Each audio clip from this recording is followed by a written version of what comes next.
Ito po yung bago nating back. Yan, si Future. Ito na yung bagong back nyo na imported. Opo. Yan, bagong dating lang po yan, mga 2 months ago lang. 2 months ago. Okay. Saan galing yan, sir? Kay Josh Pilser po sa US. Sa US na Yan siya. po, ang pangalan po niya ay si Futures Horizon. Futures Horizon. Then kung gusto nyo mamaya, nag-hit ngayon si Yen. Talagang parang inintay yata kayo mag-vlog bago mag-hit ulit si Yen Sakto, may nag-hit para doon na si Yen. Si Yen, yung nag-champion natin sa Road Show. Pareho lang din yung dyan, yung kumbaga science sa sa mga dose. Dapat hindi masyado mataba. Hindi rin masyado payat. Okay. Kasi pag masyadong mataba, makaka-apekto yan sa pagbubuntis niya. Oo. Magiging prone siya sa tinatawag na pregnancy toxemia. Pregnancy toxemia. Ngayon ko lang narinig, sir, yung pregnancy toxemia na yan. Ano ba yung pregnancy toxemia na tinatawag? Yung kasi nangyayari ang pregnancy toxemia during pregnancy or yung 1 to 2 weeks before umanak yung kambing natin. Yo, what's up mga tol? Kamusta? Another day, another video, and syempre, another breeder na naman ang ating napuntahan. And this time, for the second time around mga tol, napaunlakan na naman tayo makapasyal dito sa HBR Goat Farm. And syempre, kasama natin si Sir. Sir, pakilala ko ulit, Sir, sa mga hindi pa nakakakilala kay Sir. Magandang araw sa inyong lahat. Ako nga pala po si Engineer Hipolito M. Revaduliad Jr., ang farm manager po dito sa HBR Jacob Goat Farm.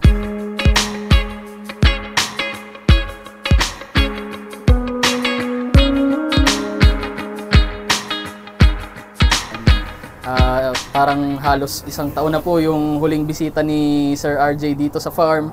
So, check po namin yung mga progress sa farm and yung mga naging paanak po namin dito. So, yon. Sabi nga ni Sir, it's been a while. 1 year na. Last year, Feb yata tayo dito, Sir. Opo. If I'm not mistaken. So, saktong 1 year and 2 months na po. Oh, yeah. Yun nga, mapalad tayo. So, nakapunta ulit tayo dito. So, let's go. Punta tayo, Sir. Opo, sige po. Bali ngayon po, nandito tayo sa Farm 1. Bali, 2 na po yung location ng farm natin 2 na, Sir, ngayon ng natin. Opo, itong mismong original location, Farm 1 po ang tawag namin. Okay.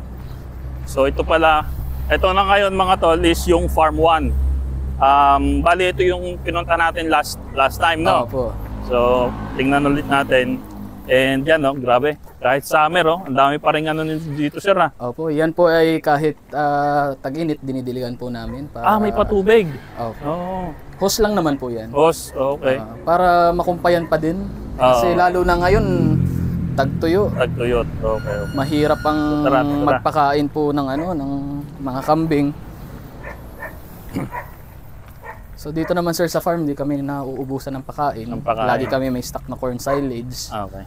Yun talaga yung main diet nila dito.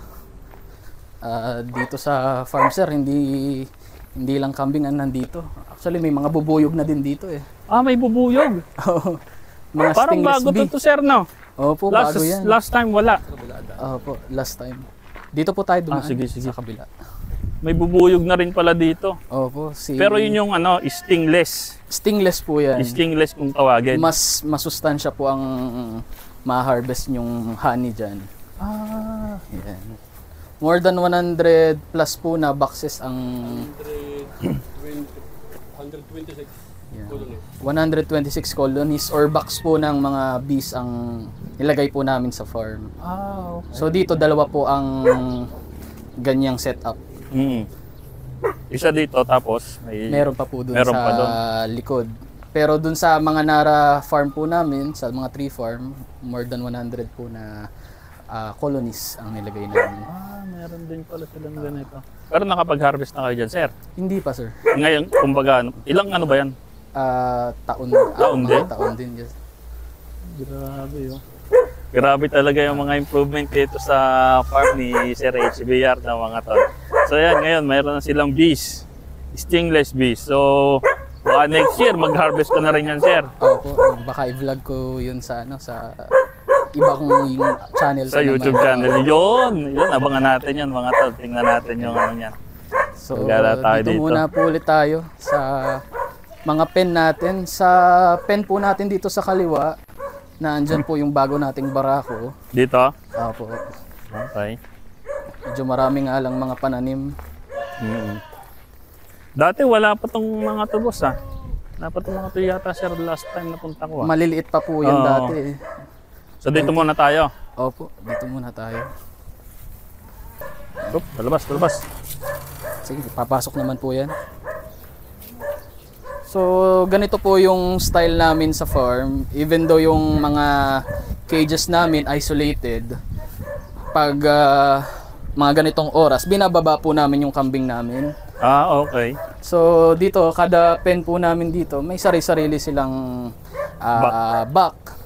Yun yung magiging asawa nila. Oh. Para mas controlled namin yung breeding, hindi kami manghuhula kung sino yung ama. Ito po yung bago nating buck. Yan, si Future.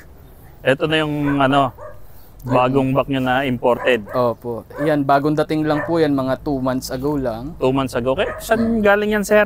Kay Josh Pilser po sa US. Ah, sa US na Yan siya. po, ang pangalan po niya ay si Futures Horizon. Futures Horizon. Yan po ang pinagmamalaki ko ngayong back kasi very rare po yung kanyang bloodline.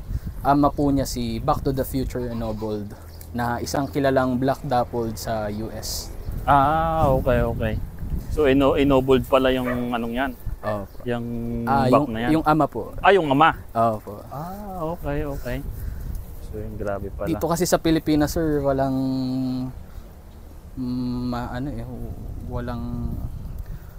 hindi natin magagawa ng ennobled back dito sa Pilipinas kasi walang mga shows.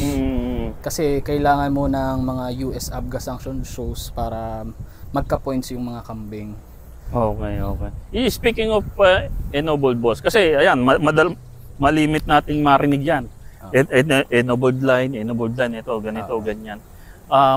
Sa mga hindi nakakaintindi, ano ba yung ennobled na tinatawag, boss? Sa American Boer Goat Association po kasi may term na ennoblement or yung term na ennobled.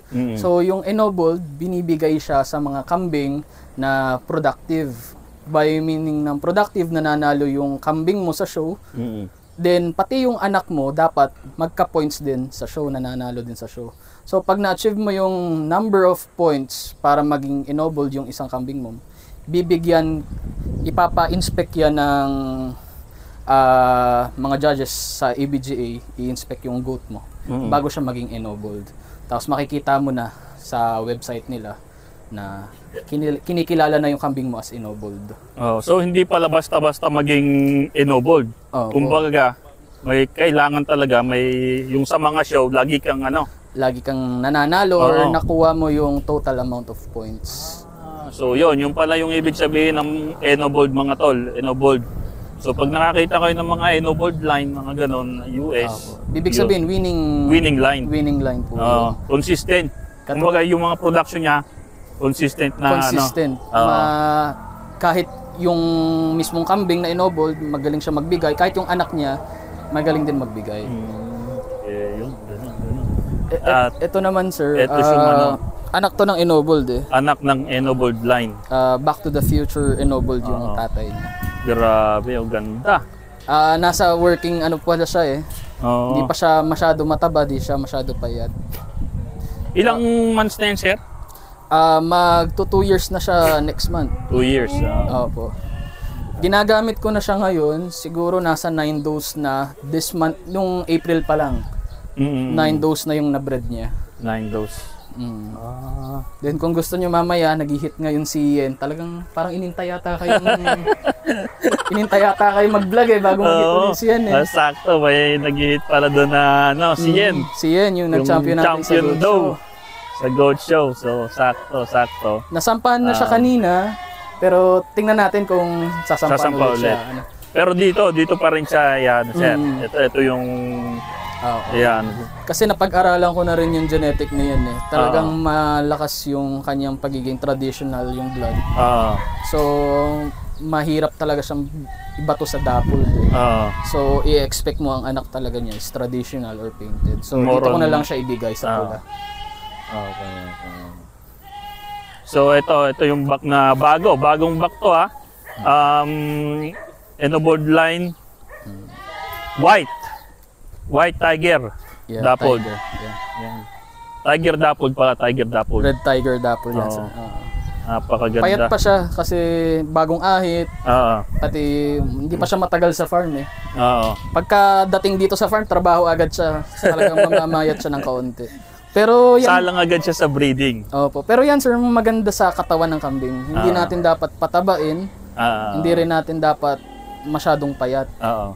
Kasi pag masyadong mataba, hirap sumampa. Mm. Baka mamaya sasampa nga, nakalang yun tiyan. Hindi okay, talaga okay. makakasampa. Pati ilang mount lang, pagod na. Okay. Pag naman masyadong payat, baka affected yung similya niya. Mawala naman ng resistensya siguro or ano. Or yung libido niya, mababa konti. din.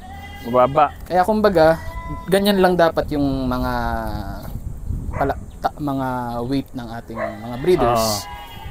Grabe, ganda. Tapos itong mga dose mo, Baka maintain lang yan. Sir. oh, Pareho lang din yung ano diyan, yung kumbaga science sa ano sa mga dose. Dapat hindi masyado mataba, hindi rin masyado payat. okay. Kasi pag masyadong mataba, makakaapekto yan sa pagbubuntis niya. Oo. Magiging prone siya sa tinatawag na pregnancy toxemia. Pregnancy toxemia. Mm-mm. Ngayon ko lang narinig sir yung yung pregnancy toxemia na yan. Ano ba yung pregnancy toxemia na tinatawag? Yung kasi nangyayari ang pregnancy toxemia during pregnancy or yung 1 to 2 weeks before umanak yung kambing natin.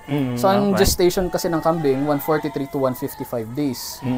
Yun ay para sa aming farm. Apo. Sa iba kasing farm 150 plus minus 5 days. Pero dito sa farm lately may umanak sa akin 142 normal. So nangyayari ang toxemia kapag hindi nakakaya nung nanay yung pagdadala ng mga anak niya. Nangyayari siya usually twins, triplets, quadruplets. Basta maraming anak, mas maraming sustansya yung kailangan ng nanay. Kapag yung kinakain niya is hindi sapat, yung katawan niya ang magsusupply ngayon dun sa anak hanggang humina siya ng humina. Mapapansin mo na lang 1 week before umanak siya, talagang groggy na. Yung hindi na nakakatayo. May isa nga kaming kambing dyan before. 1 linggo siyang nakatayo. Hindi siya naupo. Oo. Doon ko talaga na-practice yung kaalaman ko sa toxemia. May mga sign ba yun sir? Like 1 week, yung pansin ko, manghihina na lang talaga 1 week siya. before, hindi na siya nakain. Okay. Tapos, talagang parang tulala na siya. Parang hindi na niya, ang one way to save yung mga ganun, i-CS mo. CCS. Tanggalin mo kung ano yung nagpapahina sa kanya, which is yung marami niyang anak. So, may case kaming ganun, na naisalba namin yung buhay ng doe. Siniyes nyo na. Tinanggal nyo na yun. Kasi yun talagang dapat gawin. Kung hindi siya hindi umeepekto yung therapy sa kanya na pagbibigay ng mga propylene glycol. So pag hindi na talaga, yun na talaga yung worst case scenario, CCS mo. Sasacrifice mo yung kids para dun sa inahin. Oo. So yun, medyo malaking decision din yun kasi ikaw nasasayo pero may chance kayang ma-save yung yung mga kids. May chance sir, pero very rare since magiging premature sila. Okay. Kasi pag premature yung kid, yung lungs nila is underdeveloped. Kasi mabuhay nga sila isang araw, 2 araw. Pero since underdeveloped yung lungs nila, mamatay din eventually. So much better talaga pagka ganun, i-save mo na lang yung nanay. No? So paano natin mape-prevent yun? Yun nga, nagde-develop ang farm, marami na kaming natutunan. Nagbibigay kami talaga ng high quality na mga pakain. Sa pakain. So dapat bibigay mo talaga sa kanila yung tamang pakain para masustain niya yung mga anak niya. Yung pagbubuntis niya. Oo. So, yun, ganun, mga tol. So, yun nga, sabi ko nga, parang ngayon ko lang na ano yung pregnancy toxemia na yan. So, yung iba talagang inahin, pagka mamatay. Hindi ibig sabihin po na sobrang taba nung buntis na doon nyo is healthy na. Nagkaka-pregnancy toxemia pa din yun. Kahit yung mga payat, ganun din. Kaya dito sa farm, talagang practice namin, tama lang yung laki ng mga breeder dose natin para ma-prevent natin yun. Sexy lang, kumbaga. Oo, sexy lang. Kumbaga fit. Kailangan fit. So, hindi lang tao yung dapat fit pagka nasa pregnancy. Pati itong mga kambing, kailangan fit lang din sila. Hindi sobrang taba, hindi naman sobrang payat. Na baka kulangin talaga siya sa pagbibigay ng sustansya sa mga kambing. So, yan. Kung makikita nyo itong mga tol, napakagaganda. Mga to sir, first, Mga US po yan na imported yung iba dyan. imported sila. Ito anak na nito ni Dinar, 1 year old. Anak ni Dinar. Ito, mga tol, anak ni Dinar, oh. Si Dinar yung nag-champion sa sa GOAT Show. Last sa Parang Lipa. kasama ko ata yan. Parang kasama ko ata to sa sa World Trade Center. Sa World Trade? Kung tama ako. Maliit pa siya noon eh. Grabe. Tapos, pakain nyo sir, anong Indigo Fera. ba? Indigo Fera. Indigo Fera. Opo. Ito yung kung sa opinion ko, ito yung pinakamagandang ibigay na legumbre sa sa mga goats. Sa kambing. Talagang sobrang takaw nila. Indigo Fera, oh. Mataas po ang protina niyan. Pero to sir, parang pagkakat, kumpay or dry nyo pa? Mas maganda po i-dry. Dry. Para mawala yung moisture niya. Mabawasan yung moisture. Kasi pag masyado ma-moisture yung pakain, nagtatae yung kambing. And maganda, ikat mo ngayon, then kinabukasan yung bigay mo para wala na rin yung mga parasites. Tama. Kami kasi dito sa farm, hindi kami nagkukumpay ng mga damo-damo na nasa lupa. Kung mapapansin yung mga Indigo Fera, Ipil, yung mga nakaangat sa lupa, yung mga binibigay namin para ma-minimize namin yung mga parasites. Grabe ito. Mga tol, unang pen pa lang to. Unang pen pa lang na napunta natin dito. Tingnan nyo naman yung mga kambing dito. Ilan to sir? Ilang inahin to? 2, 4? Yung iba kasi dito sir, mga buntis na or may mga anak eh. Kaya kaunti lang din yung nandito ngayon. Pero ito, mga bagong dating to. Ayan. Ito. Kasama yan ni Future. Okay. Ayan. Itong dalawa si galing Washington. Yan. Magkapatid yung dalawang yan. Magkapatid. Unang breeding nila sir? O pangalawa na yan. May mga sampa na yan ni Future. Okay. Ayos pala. Ang wala na lang sampa ni Future dito si P5, pati ito si... Pero itong lahat na ito may sampa na. Meron na. Grabe pala. Talagang trabaho agad pala tong si Future. Kaya hindi na rin siya nakapagpataba ng yung talagang pag talaga siya binibreed, talagang namamayat. Lalo na ngayon, April, more or less 10 dose yung sinampahan niya. Dami Talagang work mode agad siya. Sulit. Mamaya makikita nyo mag-work mode si... Yun. Titingnan natin pa kasi may yata.